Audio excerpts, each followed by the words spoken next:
Hey, what's happening, everyone? My name is Ryan, and today I wanted to talk about a little bit more of a creative style shot, and that is the silhouette. Let's get into it.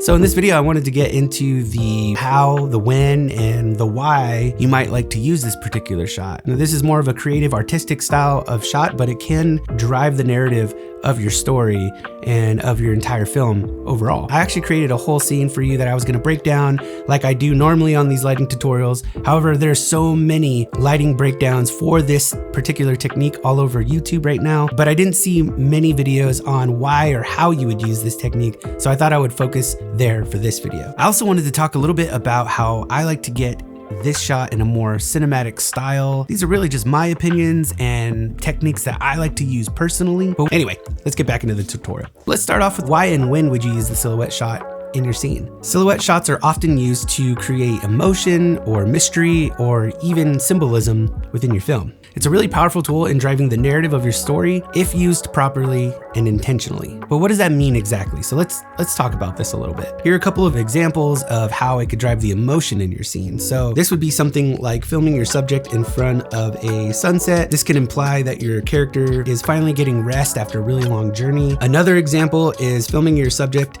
against a window on a rainy day. This could imply that your character is grieving from a huge loss or something like that. Just like within some movies like a horror film, where they would remove all of the music altogether but leave the audience with just the sound design. This could really impact the scene much more than if they left the music in. So just like that with lighting, sometimes less light and utilizing the shadows within the scene can make more of an impact on the story and the narrative that you're trying to tell. You could also use this technique to create some mystery. So say you want to do a character reveal. Keeping your character in the shadows creates a bit of mystery and it makes us wonder what is really going on here. This could also give a little bit more about that character versus just a traditional character reveal where they say their name, they will pop into frame. This is just more of a creative style of doing that. There are quite a few reasons why you might like to use this technique for your scene, and sometimes using less light can make for a much bigger impact than traditional lighting. You just have to make sure that you're using this technique intentionally and that it will help drive the narrative of your film. All right, so let's talk a little bit about how to use this technique. This is a super simple technique to achieve. All you have to do is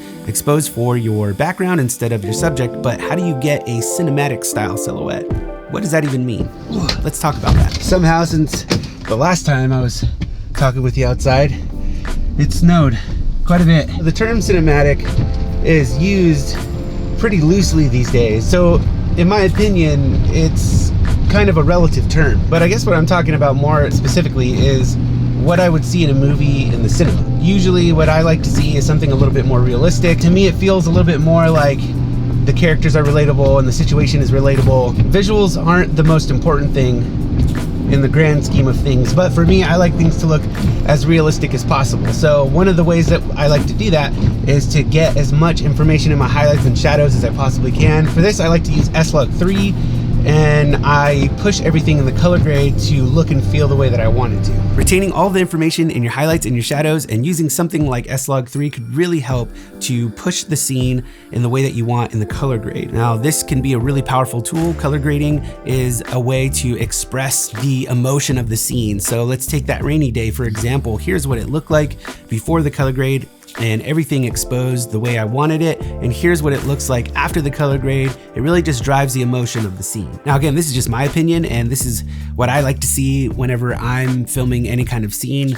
But I just want to encourage you to go out and try these techniques for yourself and just see what works best for you. Also, all of the scenes that you saw in this video were color graded with LUTs that I created myself, and those will be on my website for purchase here very soon. I'm also going to be giving away a select few on the channel here very soon, so make sure to stay tuned for that. So if you've seen any of my videos before, you probably have seen all of the one light setups that I've ever done. Now, in those videos, you see that I've used just one video light setup, but in addition to that, there's probably a practical light in the background or something like that. In this case, I did only use one light, and whether it was a video lighting setup or it was natural light, Only one light was used for all of these scenes. And as a matter of fact, the light that I chose, super affordable. It's the Ambit Full A2. This is not a sponsor at all by any means, but if they were to approach me to do a video on this light, I more than likely would, because I'm very impressed with how much I could do with just this one tube light. And the fact that it's affordable makes it even better. I can't speak for its longevity because I think I've only had it for about